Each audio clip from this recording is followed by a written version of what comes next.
the Ambassador of France to Fiji, His Excellency Mr. Michel Djokovic, Your Excellencies, the Deputy Vice Chancellor of the University of the South Pacific, Mr. Derek Strong, members of the Diplomatic Corps, students of the University of the South Pacific, ladies and gentlemen.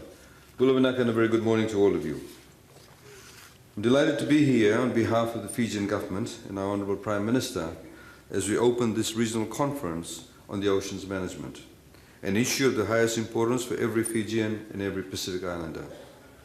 Today, our oceans face risks greater than at any other time recorded in history. For decades, the global community has proceeded down a path of development that has given little regard for the health of our oceans or for the life our oceans hold. For decades, the trash and the plastics have accumulated. Many marine species have been driven close to extinction, and the effects of climate change have made vast regions of our oceans unrecognizable and uninhabitable. And while this is a crisis that affects every person on Earth, it is the people of the Pacific who face some of the greatest risks. That is because we, as Fijians and Pacific Islanders, share a deep affinity for the ocean and with the ocean. So much of how we see ourselves, how we live our lives, and how we sustain our societies is based in the health of our oceans and the sustainability of our marine resources.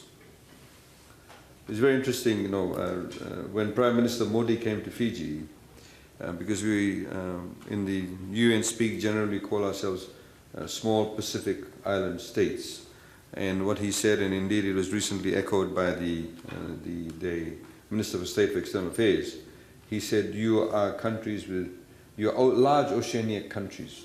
Flipping it around, we are of course large oceanic countries, and we are in the greatest and largest largest ocean in the world. Our future, of course, is tied to the health of our seas. So any threat to our oceans and marine life is a direct threat to our own well-being.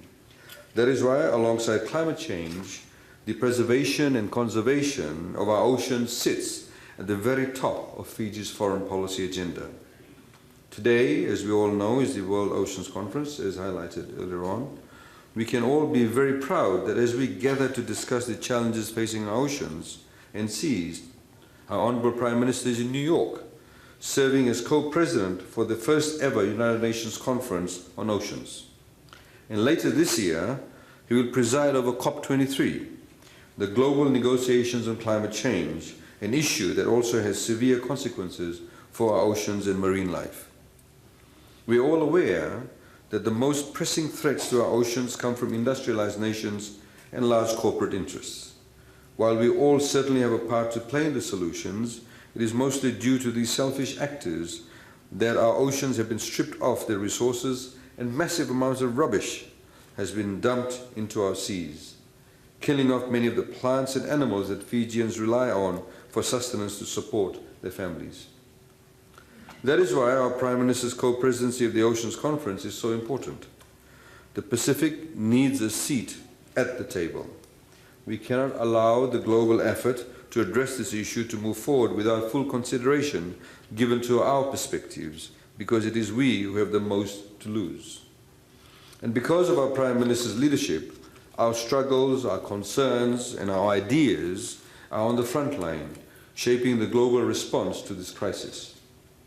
As the world unites to take serious action to reduce pollution and overfishing and reverse the years of degradation our oceans have suffered, it is Fiji who is leading the charge.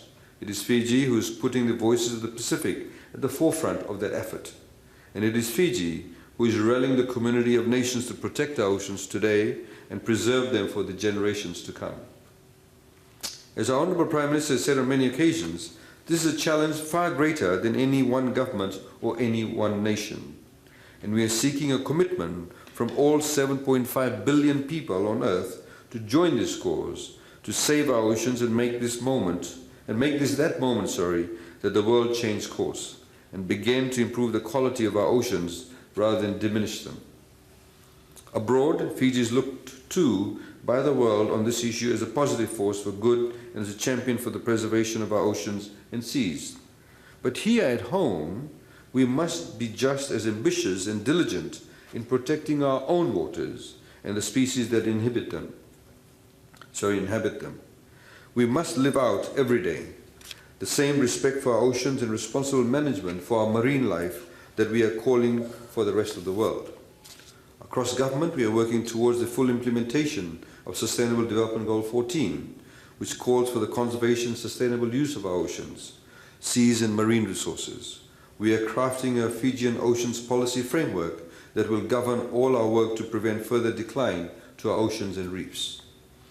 As is the case for our work adapting to the effects of climate change, sustainable oceans management is ingrained into every aspect of our national development.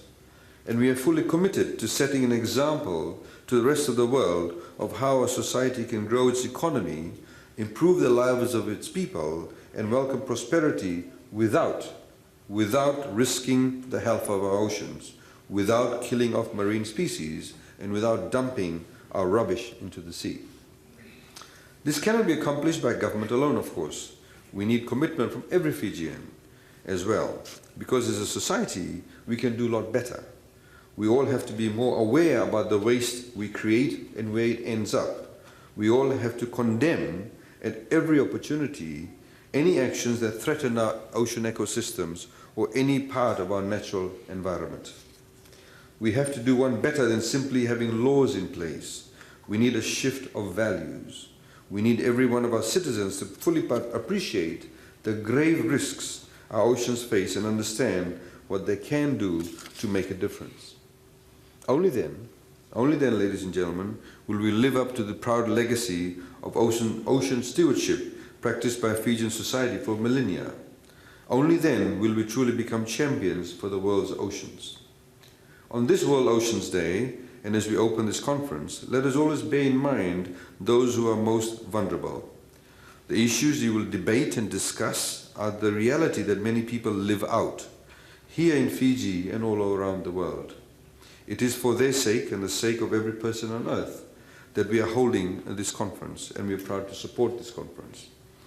And that is why I ask that we all take time to reflect on our purpose and renew our commitment to driving innovative solutions to the crisis our oceans face.